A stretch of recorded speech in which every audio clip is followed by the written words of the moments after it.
जय हिंद प्यारे साथियों। आज शुरुआत करते हैं एग्रीकल्चर टीए की वैकेंसी के लिए जो है मक्का की खेती। किसकी? मक्का की खेती। आप लोग माइक मक्का की खेती को देखेंगे, समझेंगे, ठीक है। मक्के की बोटेनिकल नेम जियामेल, यानी बोटेनिकल इसका नेम है जियामेल। फैमिली इसकी ग्रेमनी या पोएसी, यानी इसका जो परिवार है ग्रेमनी या पोएसी कुल का परिवार है, ठीक है। उत्पत्ति स्थान इसका मैक्सिको है। उत्पत्ति स्थान मैक्सिको है। क्या है? उत्पत्ति स्थान इसका मैक्सिको है। अगर इसका जो है गुणसूत्र संख्या 2n बराबर इसके 20 होते हैं। गुणसूत्र संख्या 2n बराबर 20 होते हैं। आधारी गुणसूत्र संख्या जो है, आधारी गुणसूत्र संख्या भी कितने होते हैं? 10 होते हैं। यहाँ पे आधारी गुणसूत्र संख्या 10 होंगी, ठीक है। आधारी गुणसूत्रों की जो संख्या है वो 10 है। कितनी है? 10 है आधारी गुणसूत्र संख्या। मक्का सीप और पौधा है। मक्का कैसा पौधा है? मक्का की अगर बात करें तो मक्का एक सीप और पौधा है। जितने भी चौड़ी पत्ती के जो है, आपने पेड़ देखा होगा, पेड़ देखा होगा आपने, और देखा होगा पत्ती जो है चौड़ी होती है, पत्ती चौड़ी होती है, ठीक है। पत्ती चौड़ी होती है। तो ये पौधा कैसा है? सीप और पौधा है, ठीक है। मक्का सीप और पौधा है, ठीक है। और जितनी भी मतलब पत्तियां जो है पतली होंगी, इस हिसाब से जो पतली होती हैं, तो उनका जो पौधा है वो C3 पौधा कहलाता है, ठीक है। तो उनकी पत्तियां जो पतली होती हैं वो C3 पौधा कहलाता है। तो आप लोग ये समझ गए होंगे बात। चलिए आगे देखते हैं। मक्का सीप और पौधा। फसल अंतर जो है, फसल जो है परपरागित फसल है। इस मक्का जो है अनाजों की रानी कहलाती है। मक्का जो है किसकी रानी है? मक्का अनाजों की रानी कहलाती है।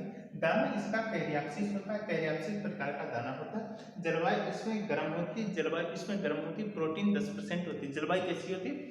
जलवायु गर्म होती है और प्रोटीन 10% होती है। कितनी होती है? प्रोटीन की अगर बात करें तो प्रोटीन इसमें 10% की ही पाई जाती है। प्रोटीन इसमें जो है 10% प्रोटीन इसमें पाई जाती है मक्का में। मक्का में प्रोटीन की अगर बात करें तो प्रोटीन इसमें जो है 10% इसमें प्रोटीन पाई जाती है मक्का में।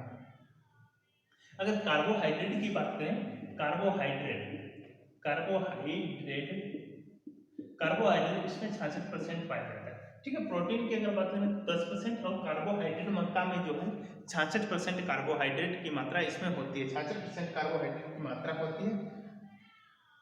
मक्का में जो प्रोटीन होती है, प्रोटीन को क्या कहा जाता है? मक्का में जो प्रोटीन होती है वो जीन कहलाती है, ठीक है। मक्का में जो प्रोटीन होती है, प्रोटीन कहलाई जाती है, वो जीन प्रोटीन कहलाई जाती है मक्का में, ठीक है। तो मक्का में जीन प्रोटीन जो पाई जाती है मक्का में, ठीक है। मक्का में जीन प्रोटीन पाई जाती है। प्रथम स्थान किसका है क्षेत्रफल में? विश्व में जो है, विश्व में क्षेत्रफल में प्रथम स्थान किसका है? विश्व में क्षेत्रफल में जो है प्रथम स्थान किसका है? तो किस देश का प्रथम स्थान है विश्व भर क्षेत्रफल में?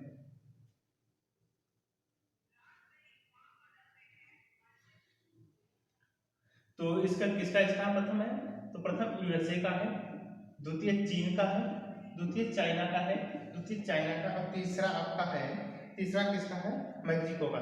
तीसरा इसका उत्पत्ति स्थान मैक्सिको है, तो तीसरा स्थान किसका है? किसका है? मैक्सिको का स्थान जो है तीसरा है, ठीक है। विश्व में क्षेत्रफल में प्रथम स्थान जो है यूएसए, दूसरा चीन, तीसरा मैक्सिको, यानी तीसरा मैक्सिको का स्थान है, ठीक है। तीसरा मैक्सिको का स्थान है। और अब अपना जो इंडिया है, इंडिया कितने नंबर पे आता है? इंडिया चौथे नंबर पे ही आता है। इंडिया कितने नंबर पे आता है? इंडिया चौथे नंबर पे आता है, ठीक है। आगे समझिए। उत्पादन की दृष्टि से क्षेत्र, ये तो बात हो गई क्षेत्रफल की बात। अब दूसरी बात होती है उत्पादन की दृष्टि से। उत्पादन की दृष्टि से पहला स्थान किसका है? तो संयुक्त अरब जो है संयुक्त राज्य अमेरिका यानी यूएसए, और दूसरा आपका है चाइना। चाइना जो है दूसरा स्थान है। उसमें भी इसने दूसरा स्थान लिया, इसमें भी इसका दूसरा स्थान है, ठीक है। नर पुष्प को क्या कहते हैं? मक्का के नर पुष्प को टेंसल कहते हैं। टेंसल कहते हैं। मक्का में जो है नर पुष्प को क्या कहेंगे? मक्का में जो नर पुष्प होता है उसको टेसल कहते हैं। क्या? टेसल कहते हैं। नर पुष्प को मक्का में टेसल कहते हैं। हटाने की, टेसल को हटाने की क्रिया की को कहते हैं डी टेसलिंग। इसको हटाने की क्रिया को डी टेसलिंग कहते हैं, ठीक है। मक्का में जो है हटाने की क्रिया को डी टेसलिंग क्रिया कहते हैं। हटाने की क्रिया को डी टेसलिंग कहते हैं।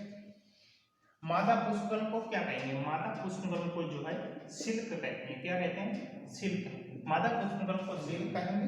मादा पुष्पकर्ण को सिल्क कहते हैं। तथा मादा पुष्पकर्ण को, जो मादा पुष्पकर्मों को आने को ही सिल्किंग कहेंगे। आने को सिल्किंग कहेंगे, ठीक है। आने को सिल्किंग कहेंगे। पौधों से नर पुष्प परागण हटाने की क्रिया को इमास्कुलेशन कहलाते हैं। इमास्कुलेशन कहलाता है। क्या कहलाता है? इमास्कुलेशन।